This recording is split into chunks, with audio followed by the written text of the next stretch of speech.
What a crazy year it has been for Channing Stacks Lorenzo. Obviously, it started out earlier this year, back at Stand and Deliver in April when he turned his back on the entire D'Angelo family.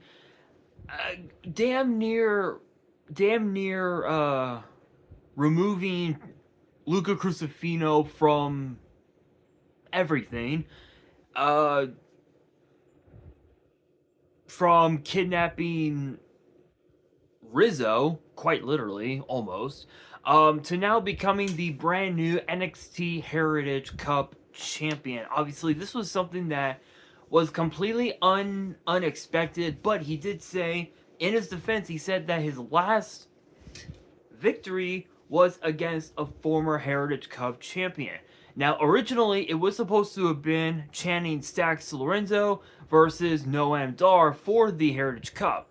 However, due to injury, unfortunately, Noam Dar was forced to relinquish the NXT Heritage Cup, which allowed Luca Crucifino to say, you know what, I was gonna take the title opportunity, but you know what, it's yours, man. Go ahead and take it. And he gave the cup opportunity to the Don himself, which obviously led to a lot of chaos. Obviously, Luca.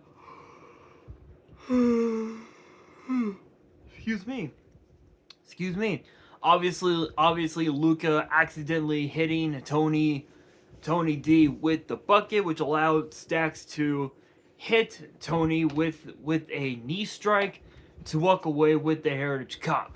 Now that match is in the record books, the question now becomes, who will take the challenge of facing Stacks for the Heritage Cup? The crazy thing is that Stacks has had quite the interesting time in NXT. The original D'Angelo family consisted of the Don himself, Channing Stacks Lorenzo, and a man by the name of Troy Donovan, aka Two Dimes. Obviously, Two Dimes ended up getting released from WWE due to some various bullshit that I don't even know myself.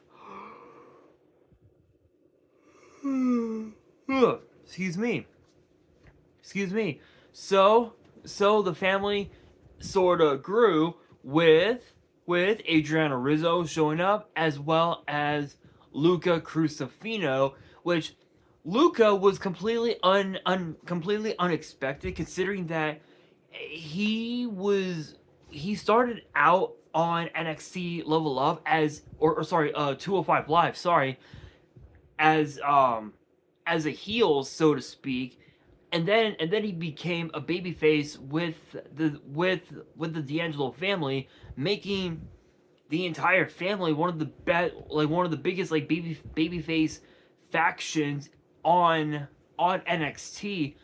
I would probably say since the Undisputed Era, considering the fact that the UE started out as heels but ended up becoming baby faces during throughout the entire pandemic, which led to obviously the destruction of the Undisputed Era.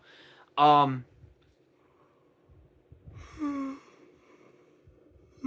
excuse me. Excuse me. Which again brings us to this week's episode of WWE's Biggest Issue, is the discussion on who will take the challenge of facing Stacks for the Heritage Cup. Obviously, we know that there is a plethora of talent on NXT that would love to take the challenge. Guys like Andre Chase, Ashante the Adonis, you got Bronco Nima, Brooks Jensen, Charlie Dempsey, a former Heritage Cup champion, Cutler James of Dark State, Dion Lennox, another member of Dark State. There's All Ego, Ethan Page, the North American champion, Hank Walker, one half of the tag team champions, Javon Evans, Josh Briggs, Kale Dixon, a member of Chase U, or at least I think he's still, a member. Lexis King, another former Heritage Cup champion. Maybe the consigliere himself, Luca Cruzifino. Lucian Price, Malik Blade. We haven't seen him in quite some time. Obviously due to injury, but maybe he could step up. Miles Bourne. I know that Miles has truly shined as a top star on NXT, and definitely is going to be making his way to becoming a major champion in WWE at some point. Nico Vance, potentially. Obafemi, the current NXT champion. Osiris Griffin, another member of Dark State. Ricky Saints, Ridge Holland, Shaquan Sugars, another the final member of Dark State. Sean Spears, Tank Ledger, the other half of the tag team champions. There's Tavion Heights. There's the Don himself, Trick Williams, the current TNA World Champion. Tyreek Igwe, Tyson DuPont, Wesley. Any member of the High Rise. Uriah Connors, another member of Chase U. There's a lot. There's a lot of great talent. Even also on Evolve. There's Sean Legacy. There's Swipe Right. There's the current Evolve World Champion, Jackson Drake, I think is his name. There's Harlem Lewis, who is who's now a part of the second season of WWE LFG, which we saw the new episode last night. Absolutely crazy. There's Keanu Carver, definitely is one that comes in the mind. There's even also guys from TNA that we could potentially see, including, if I can pull up the roster, including Moose, the current TNA X Division champion, Steve Macklin, the current TNA International champion. There's both of the Nemeth brothers, Nick and Ryan, obviously the current TNA Tag Team Champions. There's AJ Francis, Brian Myers, Cedric Alexander, who is now a part of TNA, which was completely unexpected, but obviously we know that because that Cedric Alexander is with TNA, and because that TNA has an affiliation with WWE, we could potentially see Cedric back in WWE at some point. Maybe see him back on NXT. Who knows? There's Chris Bay, Eddie Edwards, Elijah, Eric Young, Frankie Kazarian, Jake Something, Jason Hodge, Jeff Hardy, JDC, Joe Hendry, the former TNA World Champion, John Skyler. I would say Casey Navarro, but unfortunately Navarro is out with an injury. We don't know how long he'll be out for. Judas Icarus, Laredo Kid, Leon Slater, Mance Warner, Matt Cardona, Matt Hardy, Mike Santana, Mustafa Ali, Octagon Jr., which now we found out WWE literally just signed Octagon Jr. to WWE. Rumors have it that he signed with WWE, which is crazy. Absolutely crazy. Sami Callihan. Who else? A newcomer by the name of the Hometown Man. Look at this dude. Look at this dude. Am I the only one that realizes how weird this is? Am I the only one here? That's insane. There's also Tommy Dreamer, Travis Williams, Trey Miguel, and Zachary Wentz. I mean, you've got a plethora of talent. But if I had to pick two from each side of the coin, on the side of NXT, I would have to say Ricky Saints and Lexis King. And the reason why is because with Lexis, he's owed a rematch. He never got never got his rematch for the Cub, and I truly believe that he alongside Noam Dar, I believe that Lexis King was able to re-elevate those the re-elevate the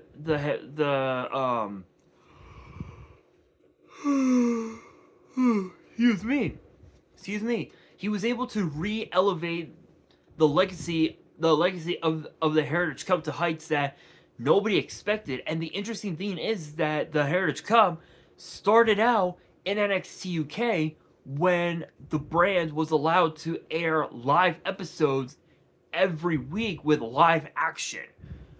And that was post pandemic. And it's weird because this was something that we didn't expect. In fact, I think NXT UK had done at least 400 episodes, if I remember correctly. Hang on. Let's see.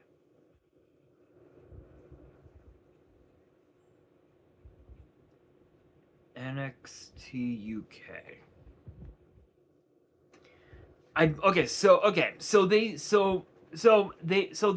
They ended up doing 213 episodes of NXT UK, which again started out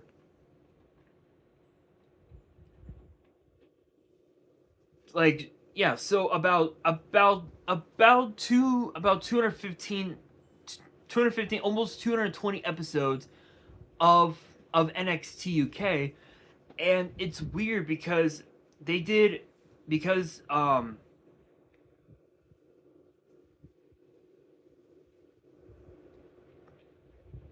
it's weird because when you look at NXT UK, the Heritage Cup had done so much for the brand. Even also,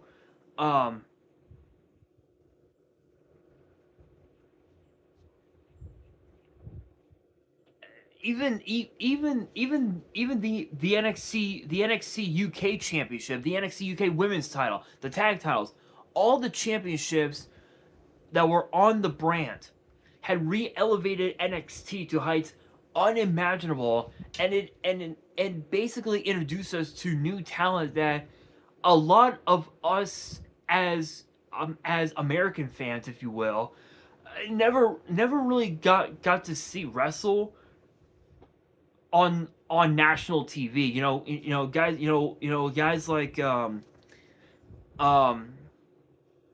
Guys like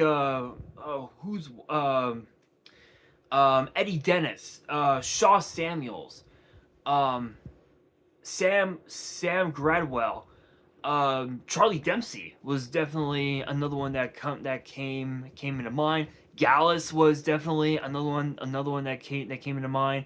Zaya Brookside, a lot of great talent, and a lot of them are either now with WWE or they ended up elsewhere. So the fact that Noam Dar and Lexis King were able to re-elevate the Heritage Cup to heights unprecedented is incredible. And I truly believe that Lexis King, because of that, is owed a rematch. Now, as far as Ricky Saints go, obviously yes, he is chasing after the NXT North American title. 100%, he is 100% doing that. But imagine what happens if he doesn't get that opportunity. He could potentially go after the NXT Heritage Cup and become become a champion. Excuse me. Become the Heritage Cup champion, and potentially, become a fantastic Heritage Cup champion. Now, so between the two, I would have to say Lexis King. I think just because of the fact that, again, he is owed a rematch. He isn't doing much on TV as of late, and he hasn't been doing much since he lost the cup. So why not put him back on TV full time by putting him in line for the Heritage Cup? Now as far as as TNA goes, I mean, again, you've got a lot of great talent. If I had to pick two, I would have to say JDC and Cedric Alexander. JDC because when he challenged for the Cup, he didn't compete under traditional rounds rules, because of the fact that when Lexis King was champion, when he held the Cup, he went by the rule that it was one fall takes it. That was it. Now that the Cup is in the hands of Channing Stacks Lorenzo, back under the original rounds rules, that a match like that would really test JDC's stamina and how far he would go to become Heritage Cup champion.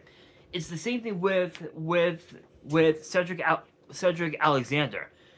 You look back in the 2018 Cruiserweight Championship tournament, where the title was vacated because of some unsensical bullshit, I will say. There was a tournament to crown a brand new Cruiserweight champion, which would culminate at WrestleMania in New Orleans, and the finals featured two best friends, Cedric Alexander and Mustafa Ali. Cedric won the tournament and went on to become one of the greatest Cruiserweight champions of all time of the modern era. And just that alone could put him in line for a shot at the NXT Heritage Cup. But let's also not forget, he is also a former World Tag Team Champion alongside Shelton Benjamin in the Hurt Business. Now obviously Shelton Benjamin, MVP, and Bobby Lashley are now doing their own thing outside of WWE, which is awesome. But I feel like they could have done more in WWE, in my personal opinion, especially under the regime of Triple H. Possible? Absolutely. Could it have happened? You're damn right. So I feel like that right there alone could give Cedric Alexander the chance to truly show WWE what they missed. And the Heritage Cup is definitely that way. But between the two, I would have to say JDC. I think just because of the fact that if Cedric came back to NXT this early, because he got released from WWE I think around this time last year, it would just be too awkward. And I feel like it would take at least another 5 months before Cedric Alexander could want to come back to NXT and potentially go after some championship gold, maybe even pick a fight with someone, which is very possible. So between Lexis King and JDC, who gets that shot? Crazy as it sounds, I think it should be JDC, because of the fact that he didn't get a proper shot at the Cup, because of the fact that Lexis King, when he was champion, as I stated, they had to go by the rule of one fall takes it. This time it is traditional rounds. Maybe JDC can prove how far he would be willing to go after the Heritage Cup. But I want can't speak. I want your guys' opinion. Let me know down in the comments below who you think should challenge for the Cup and why. And on that will do it for today's video. Hopefully you guys enjoyed. If you did, make sure you guys smash that thumbs up button. If you guys are new to the channel and you guys want more episodes of WWE's Biggest Issue in the future, then be sure to subscribe to the channel, turn on the notification bell, and as always, make sure you guys are following me on all my social media. All of my ads will be in the description below, as will the info to my fan mail. It will also be in the description as well. Excuse me, guys. Damn, did not really expect that. Anyway, on that, this is your boy Nash, signing out.